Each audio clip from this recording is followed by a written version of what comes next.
Why has your clear case cover turned yellow? What is responsible for the discoloration? And is the process reversible? In order to rectify the problem and to save on time, quality and cost, you must ascertain the root cause and understand why the problem happened in the first place. Plastic and your skin are vulnerable to the sun. The effect of the sun on both of them are quite similar, because when the sun shines for protracted periods, on plastic or on your skin, the damage is done even though it might not be visible for quite some time. Suffice to say, photo degradation is when the sun puts out a lot of ultraviolet radiation or UV light, which results in the breaking of plastic polymer chains and the formation of free radicals, which are atoms or molecules with unpaired electrons that are highly reactive. So UV light is doing damage not just to the color, but also by breaking down the plastic polymer chains and making the plastic more brittle. For example, in pipes and many kinds of rope. It also breaks down the chemical bond structure in dyes, which causes the chemical structure to reflect only certain wavelengths, and as such no longer reflects light in the same way. So the bad news is that color fade and brittlement are permanent and can't be fixed. Whereas the good news is that degradation happens from the outside in, so the yellowing may just be on the surface. As we see in the case of plastics, where we add bromine as a fire retardant additive to keep the plastic from burning. But the bromine is not so great at resistance to UV light. It breaks down, becomes free radicals, which then burns to oxygen. Over time, the bromine migrates towards the surface and the yellowing gets even worse. So the big question is the process reversible? If the yellowing plastic is chemical or molecular in nature, do not go down the rabbit hole of using isopropyl alcohol, baking soda, thick bleach or white vinegar. Methylated spirits and white spirits may not work, as you may damage your plastic further.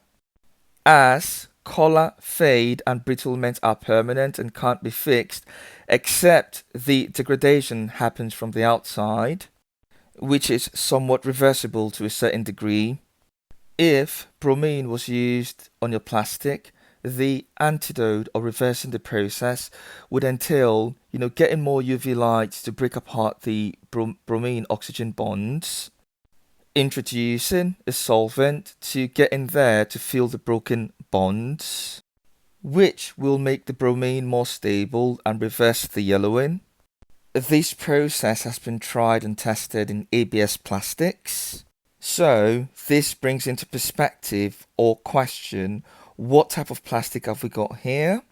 As at the time of purchase of the yellowing plastic, the merchant claimed that the material was authorized silicone gel material and that the clear case was endowed with anti-yellowing, and it was tested under the African sun or under African UV light. For me, this is ambiguous. It's just a marketing ploy. It doesn't really tell me anything, okay? The case was purchased in May 2020, and in 2022, it's turned yellower than the sun.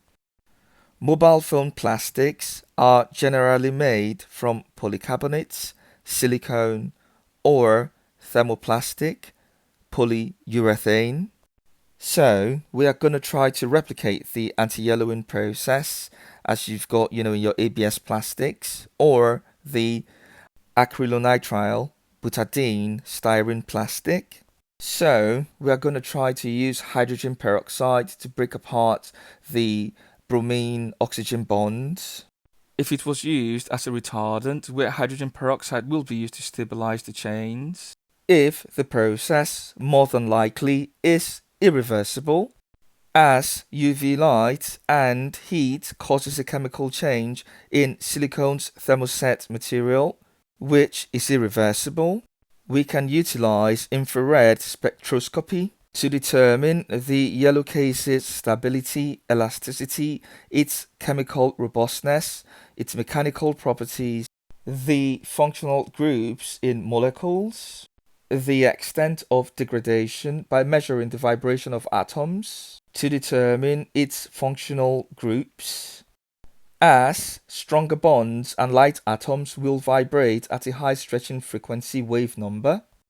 But we will be limiting the scope of this experiment to methods 1, as we know that the chemical changes in the thermoset or silicone is irreversible, and to prove to an nth degree that hydrogen peroxide or UV light has no effect on silicone. With respect to reversing the yellow stains, when silicone rubber containing methyl phenyl siloxane units are treated with a dilute solution of bromine in water, the phenyl to silicone bond is rapidly cleaved to yield bromobenzene and a hydroxyl-rich rubber surface. The progress of this reaction can be followed by the means of an ATR or FTIR spectroscopy of the etched and dried surface. Without going into a lot of technicalities, all you should know regarding the silicone plastic is that silicone, is also known as a polysiloxane. It belongs to a polymer group of synthetic compounds, usually made up of repeating units of siloxane. If I haven't lost you already, these repeating units are actually a chain of alternating silicon and oxygen atoms, typically joined with carbon and hydrogen and sometimes other elements. So we're going to try to get hydrogen peroxide into the silicone polymer broken chains, from the UV light.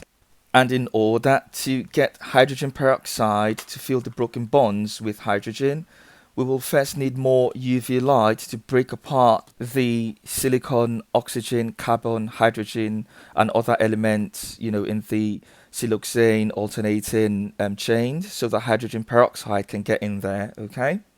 So I will be utilizing a sandwich bag to prevent, the hydrogen peroxide, from evaporating, an Oxyactive Stain remover or laundry booster, which serves as a catalyst, okay, which will help, in getting the job done in hours instead of days. If you're using, just your sunlight, and then subsequently your hydrogen peroxide, to fill in the bonds, in the silicone plastic. And prior to using the hydrogen peroxide, you will need your UV light to break up the bonds, in the silicone plastic. Even though nature's sunlight, which contains UV light, was responsible for the initial breakup of your polymer bonds and left free radicals, which are highly reactive, often making your plastic more susceptible to yellowing. You will need UV light, to do the reversal. Okay. If you haven't got hydrogen peroxide, you could use the 40 volume Creme developer, and apply that over your plastic with a brush. Stick it in the cling wrap and dry it underneath the sun. Whilst it's drying underneath the sun, remove or work out as many of the air bubbles as you can and spread the cream evenly. Every half hour, rotate your case at 90 degrees with your gloves. Then keep massaging the cream around the plastic from the outside of the cling wrap. It keeps it from moving around and stops air bubbles from staying in one place for far too long, which is how you get, the blotchy, streaky finish. Reapply a new coat if the cream starts looking more like foam, and usually after about 2 or 3 hours, depending on how sunny it is, you can rinse off the cream and you should notice an improvement. But if you haven't got the cream, first set up your UV lamp, okay? Then get the plastic into the sandwich bag. Pour some hydrogen peroxide into the sandwich bag. Apply some, oxyactive catalyst into the bag. Then let it sit underneath the UV light, which breaks the bond and allows the hydrogen peroxide to fill in the broken bonds. So here I have got two 6 watts USB LED black lights. Its caveat connotes no harmful effects to retinas or skin. no flickering, no buzzing, and its wavelength is 395 to 400 nanometer. It's got a long lifespan of 30,000 plus hours, and it's low power consumption. The length of the cable is about 1 meter or 3.28 feet. It's got a 5-volt USB port, and the power cord comes with an on and off switch. UV lights can also be used in architectural decorative lighting, boutique atmosphere lighting, and gel nails. Can be used for insect spotting, authentication of quarantine and certificates, hotel room inspection, and mobile DJ Halloween atmosphere. So it can be used in a myriad of applications, but we're just going to use the UV light to try to reverse the yellowing process. So the next step of the process would be to get the yellow casing, the Oxyactive Stain remover, and some hydrogen peroxide into the sandwich bag. Turn on the UV light to enable the reversal process. The Oxyactive Stain remover is fabricated to boost stain removal. But here we're going to use it as a catalyst. UV light, depends on your topography and what part of the world you're in, and what season. So if you haven't got adequate sunlight and heat, the reversal process might be a lot slower. So we're going to use a catalyst to speed up the process. In conjunction with hydrogen peroxide and the UV light, the Oxyactive Stain remover has got 30% oxygen-based bleaching agents or sodium carbonate peroxyhydrate. The next step of the process would be to turn on the UV lights.